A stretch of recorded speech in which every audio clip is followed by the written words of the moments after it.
Now we are going to discuss monetary policy and its impact on welfare of population.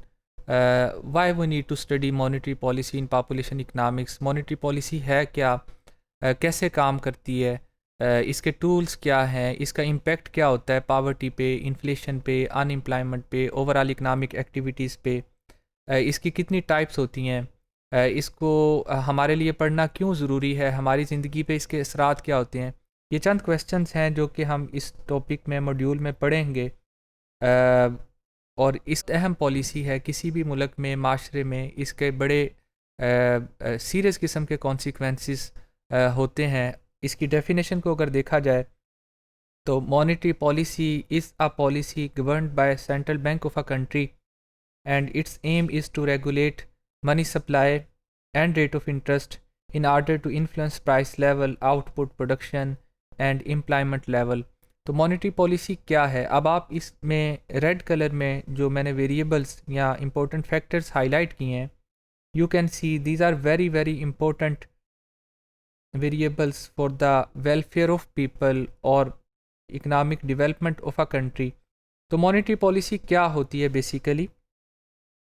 Monetary policy basically किसी भी state bank जैसे कि पाकिस्तान में है, किसी भी मुल्क का जो सेंट्रल बैंक है वो डिज़ाइन करता है कि उस मुल्क में मनी सप्लाई का लेवल क्या होना चाहिए। फॉर एग्ज़ाम्पल पाकिस्तान में स्टेट बैंक ऑफ पाकिस्तान ये डिसाइड करता है कि कितने नोट प्रिंट करने हैं, मुल्क के अंदर रेट ऑफ इंटरेस्ट क्या होगा, हुकूमत कंजम्पशन को बढ़ाना चाहती है या कम करना चाहती है, प्राइस लेवल को कंट्रोल करना चाहती है या एम्प्लॉयमेंट को बढ़ाना चाहती है, इकनॉमिक एक्टिविटीज़ को स्लो डाउन भी बाज़ दफ़ा करना पड़ता है क्योंकि उसकी वजह इन्फ्लेशन होती है।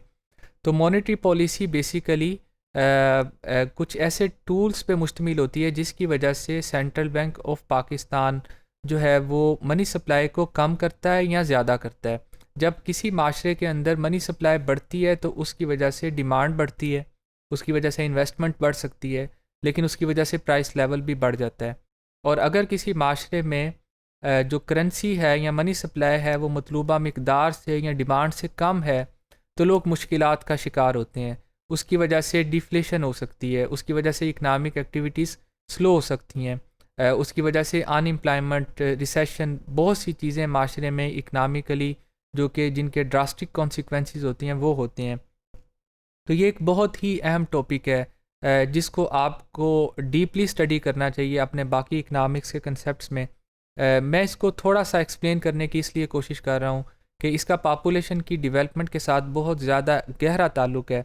अब मॉनेटरी पॉलिसी के टूल्स कौन से होते हैं? डिफरेंट टूल्स होते हैं। ओपन मार्केट ऑपरेशन है, फॉर एग्जांपल रिज़र्व रिक्वायरमेंट्स हैं, कैश रिज़र्व रिक्वायरमेंट्स हैं। इनको आप डिटेल में अपने किसी ना किसी कोर्स में पढ़ेंगे, मैक्रो इकनॉमिक्स में पढ़ सकते हैं या मॉनेटरी थ्योरी में पढ़ सकते हैं। सिंपली मैं यहाँ पे ये बता सकता हूँ कि ओपन मार्केट ऑपरेशन का मतलब ये है, फॉर एग्जांपल कि बाज़ दफ़ा स्टेट बैंक बॉन्ड्स इशू करता है, प्राइस बॉन्ड जैसे कि आपने देखे होंगे। तो जब लोगों के पास बॉन्ड्स जाते हैं तो पैसे उनके पास से निकल के बैंकों के पास आ जाते हैं। तो जब बैंकों से के पास पैसे आ गए तो इसका मतलब ये है कि माशरे के अंदर मनी सप्लाई कम हो गई। और अगर स्टेट बैंक ये चाहता है कि लोगों के पास पैसे आएँ, वो ख़र्च करें, वो इन्वेस्ट करें, तो वो बॉन्ड्स उनसे परचेज़ करेगा। जब बॉन्ड्स परचेज़ करेगा तो बॉन्ड्स तो स्टेट बैंक के पास आएंगे लेकिन लोगों के पास पैसे आएंगे। इसी तरह रिज़र्व रिक्वायरमेंट्स हैं बैंकों के लिए।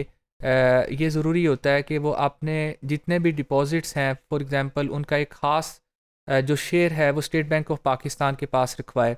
अगर स्टेट बैंक ये समझता है कि बैंक्स बहुत सारे पैसों को लोगों को इशू कर रहे हैं, लोन दे रहे हैं और उसकी वजह से इन्फ्लेशन हो रही है, तो वो ये रिज़र्व रिक्वायरमेंट्स को बढ़ा सकता है। इसी तरह कैश रिज़र्व रिक्वायरमेंट्स को भी बढ़ाया जा सकता है। जब किसी रिक्वायरमेंट को बढ़ाया जाता है तो उससे मनी सप्लाई कम हो जाती है। इनके अंदर जो बुनियादी मैकेनिज़्म है वो बेसिकली मनी सप्लाई को कम करना या ज़्यादा करना है थ्रू रेट ऑफ इंटरेस्ट और different tools of monetary policy हैं।